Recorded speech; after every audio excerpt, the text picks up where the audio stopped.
Semoga yang subscribe diberikan rezeki melimpah dari jalan tak terduga. Dan yang like komen, dimudahkan jalannya menuju surga di hari akhir nanti. Siapa yang tak mendengar nama Qorun?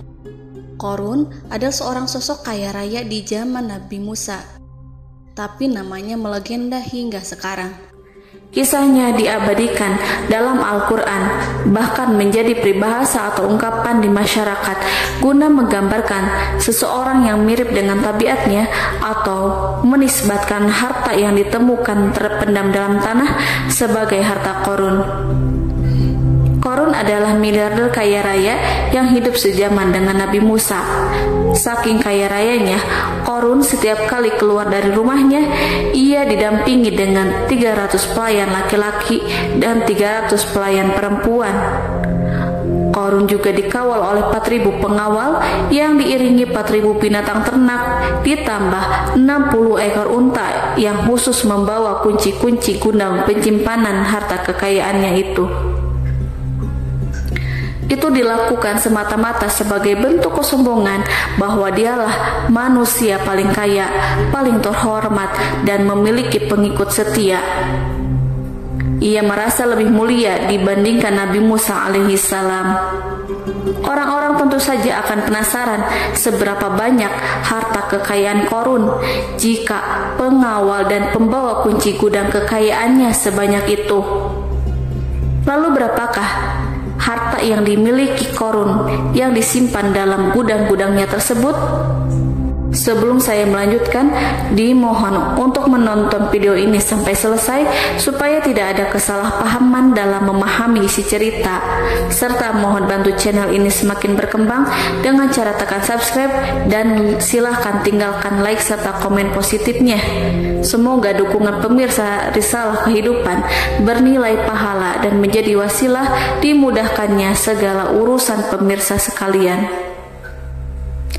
Pemirsa Risalah Kehidupan, di zaman sekarang banyak orang yang mengistilahkan rezeki yang tak terduga dengan istilah harta Qorun. Lalu dari manakah sumber harta kekayaan Qorun yang sangat luar biasa itu? Serta di manakah Qorun dan hartanya ditenggelamkan? Siapakah Qorun dan bagaimana kisahnya dengan Nabi Musa? Qorun merupakan kaum Nabi Musa alaihissalam. Disebutkan oleh Ibnu Jurayj, nama lengkap Qorun adalah Qorun ibnu Yashar, ibnu Qahis, ibnu Lawi, ibnu Yakub. Ia merupakan putra paman atau sepupu Nabi Musa alaihissalam. Pasalnya, Nabi Musa alaihissalam sendiri adalah putra Imron, sedangkan Imron adalah putra Qahis. Dengan kata lain, Qorun masih satu kakek dengan Nabi Musa alaihissalam, yakni kakek Qahis. Ia adalah umat Nabi Musa yang taat. Tidak hanya memiliki banyak harta, Qorun juga termasuk orang yang cerdas dan berilmu. Ia menguasai ilmu duniawi dan ilmu ukhrawi, dan tercatat bahwa Qorun adalah ahli di bidang kimia. Dirinya tercatat sebagai ahli kitab Taurat setelah Nabi Musa. Kepandaian Qorun dalam ilmu agama membuat dirinya sering disebut dengan ilmu nawir atau orang yang memberi cahaya dan penerangan. Suaranya terkenal merdu dalam membaca kitab Taurat. Selain itu, Qorun juga lihai dalam berbisnis. Ia mengetahui trik investasi yang menguntungkan serta jalur perdagangan internasional yang strategis di zamannya. Kekayaan Qorun begitu banyak sebagaimana tercatat dalam surat Al-Qasas ayat 76. Sesungguhnya Qorun termasuk kaum Musa, tetapi dia berlaku aniaya terhadap mereka. Kami telah menganugerahkan kepadanya pembendaharaan harta yang kunci-kuncinya sungguh berat dipikul oleh sejumlah orang-orang yang kuat.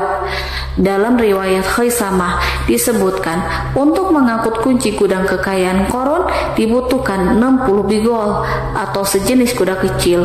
Ukuran kuncinya sebesar jari, bahannya terbuat dari kulit dan setiap kunci digunakan untuk satu gudang. Maka keluarlah Qorun kepada kaumnya dalam kemegahannya. Para ulama tafsir menjelaskan, Korun keluar dengan baju mewah diiringi dengan 300 gadis berbaju merah dan 4.000 kendaraan kuda. Tak heran iring-iringan Korun itu mengundang decak kagum mereka yang gandrung terhadap harta kekayaan. Sebagaimana yang terekam dalam Al-Quran, moga-moga kiranya kita mempunyai seperti apa yang telah diberikan kepada Korun. Sesungguhnya ia benar-benar mempunyai keberuntungan yang besar. Quran Surat Al-Qasas ayat 79. Namun tak sedikit kaumnya yang mengingatkan, dan ingatlah ketika kaumnya berkata, janganlah engkau terlalu bangga. Sesungguhnya Allah tidak menyukai orang-orang yang terlalu membanggakan diri atau disebut farihin. Sebagian ulama menafsirkan istilah farihin di sana juga berarti takabur atau zolim, berbuat kerusakan, arogan, dan tidak mau bersyukur terhadap nikmat. Korun dikisahkan memiliki ribuan gudang yang berisikan emas dan perak. Bila keluar rumah, Korun selalu berpakaian mewah dan dikawal oleh 600 pelayan. Ia diiringi 4.000 ekor kuda dan 60 ekor unta yang membawa kunci-kunci gudang kekayaannya. Namun sayang seribu sayang, Korun kemudian membangkang pada Nabi Musa dan menjadi pengikut setia Fir'aun. Mengenai dari mana asal-usul kekayaan Korun, ada beberapa riwayat yang memberitakan tentang asal-usul kekayaan Korun tersebut. Sumber pertama menyebutkan bahwa jauh sebelum memiliki kekayaan, Korun hanyalah seorang lelaki miskin yang tidak mampu menafkahi keluarganya sendiri. Anaknya sangat banyak. Lalu suatu hari ketika Korun datang kepada Nabi Musa, ia meminta Nabi Musa alaihissalam untuk mendoakannya agar Allah memberikan harta benda yang banyak. Korun juga meminta Nabi Musa mengajarinya ilmu kimia dan ilmu-ilmu kehidupan lainnya. Korun dikenal sebagai orang yang soleh dan mengikuti ajaran Ibrahim dengan baik, sehingga tanpa pikir panjang Nabi Musa alaihissalam menyetujui permintaannya. Allah Subhanahu wa Ta'ala mengabulkan doa Nabi Musa. Korun diberikan kecerdasan luar biasa dan menguasai ilmu yang telah diajarkan kepadanya. Korun menguasai teori dan praktik pembuatan emas permata dan beragam perhiasan mewah lainnya. Ia juga pakar dalam ilmu arsitektur, rancangan bangunan, penataan kota, dan lain sebagainya. Tidak lama setelah itu, hidupnya berubah. Korun pun hidup dengan bergelimbang harta. Ribuan gudang yang dimilikinya penuh dengan emas dan perak. Namun sayangnya, keberuntungan yang didapatkannya membuatnya gelap mata. Korun mulai hidup dengan penuh pamer, keangkuhan, dan penuh kesombongan. Kekayaan yang telah diberikan oleh Allah Subhanahu wa Ta'ala membuatnya lupa dengan Sang Maha Pemberi. Korun merasa lebih terhormat dan mulia dibandingkan Nabi Musa. Ia pun akhirnya membelot dan durhaka pada Nabi Musa. Ia mengingkari janji-janjinya dahulu dan beralih menjadi pengikut Fir'aun yang setia. Loyalitas Korun terhadap Fir'aun membuatnya diangkat menjadi kepala mandor yang membawahi ribuan pekerja. Dikisahkan bahwa Korun bersikap semena-mena terhadap para pekerja. Ia tega memotong upah mereka.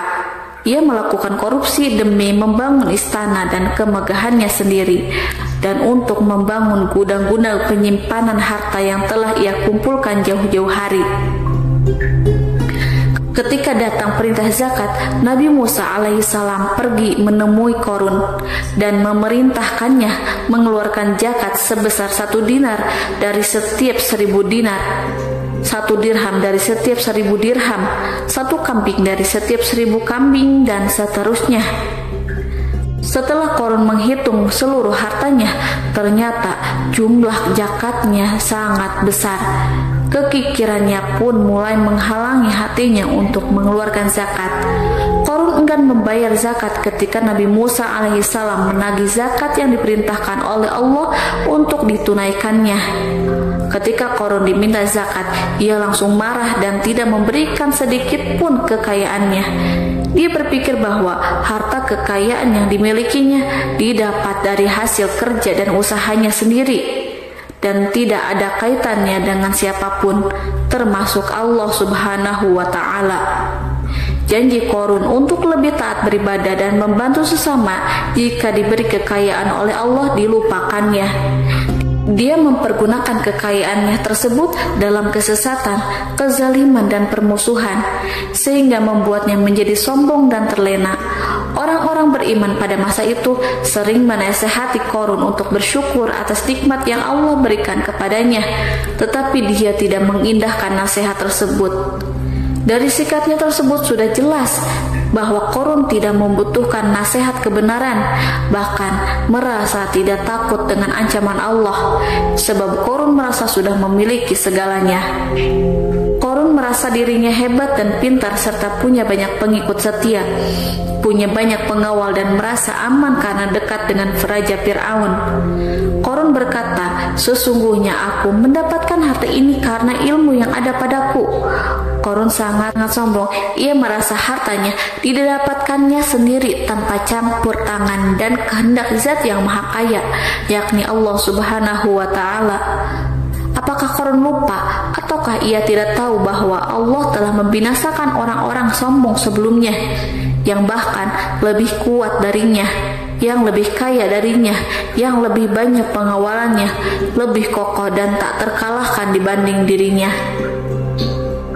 Karena terdorong sifat kikir dan angkuh, maka Qorun membuat rencana untuk melakukan tipu daya agar dia terlepas dari kewajiban membayar zakat.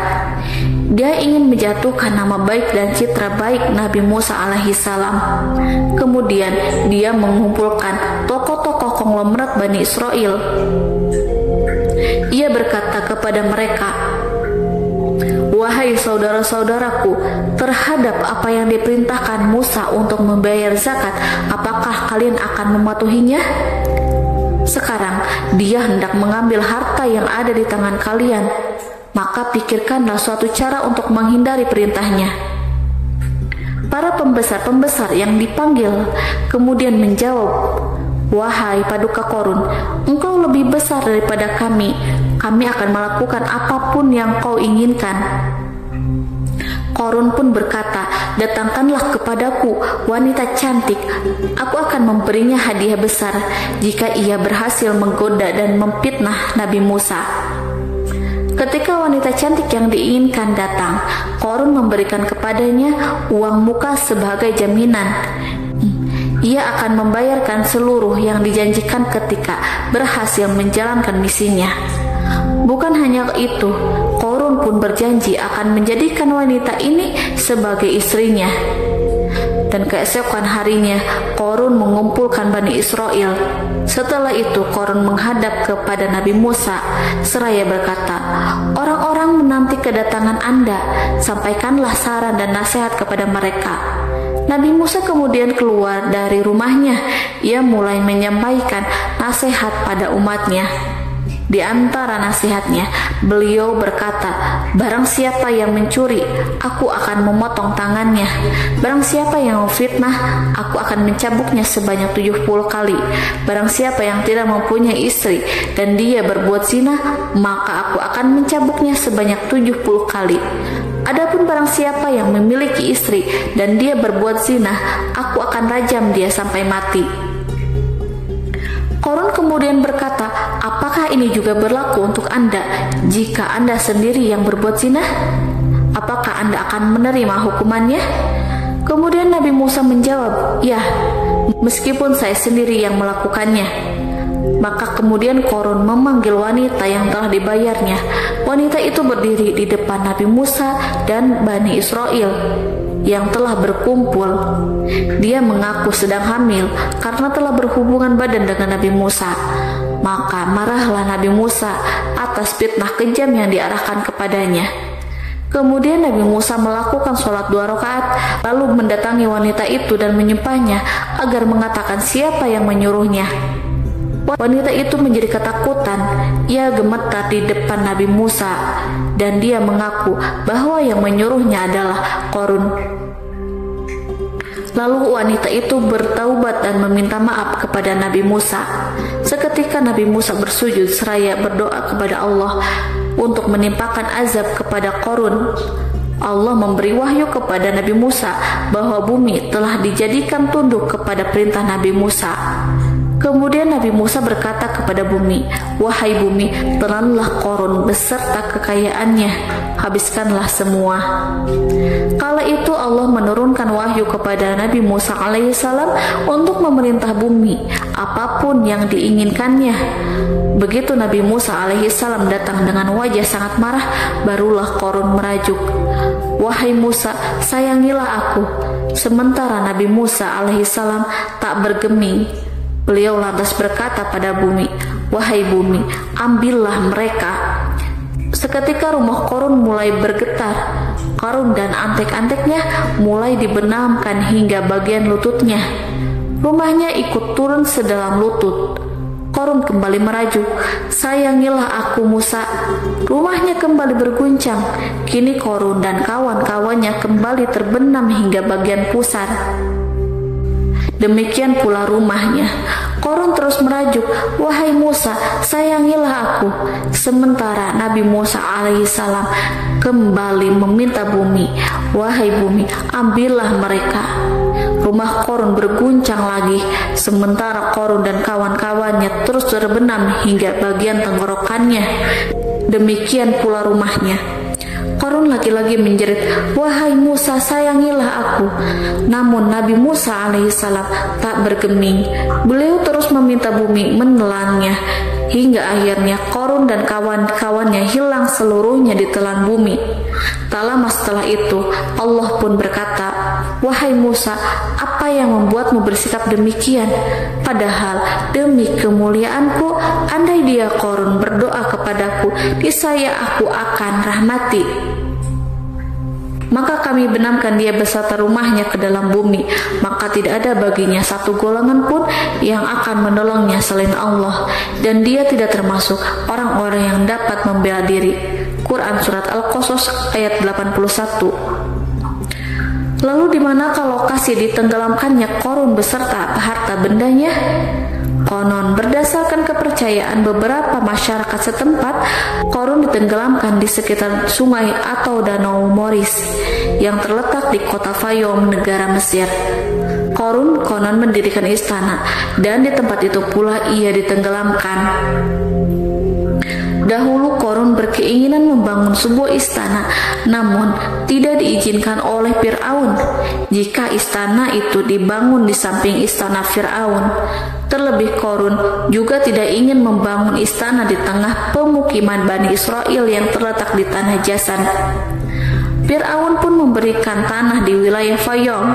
Kemudian di tepi sungai Fayum inilah Qarun membangun istananya yang megah, dan di dalamnya membangun Al-Kunuz atau gudang penyimpanan harta berisi emas dan perak.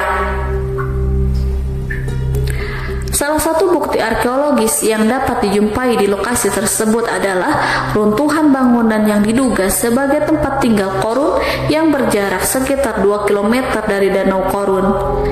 Menurut beberapa sumber, bangunan yang masih berdiri kokoh tersebut adalah benteng yang dibangun oleh Qarun. Namun, ada juga yang mengatakan bahwa bangunan tersebut adalah tempat tinggalnya. Wallahu a'lam bishawab.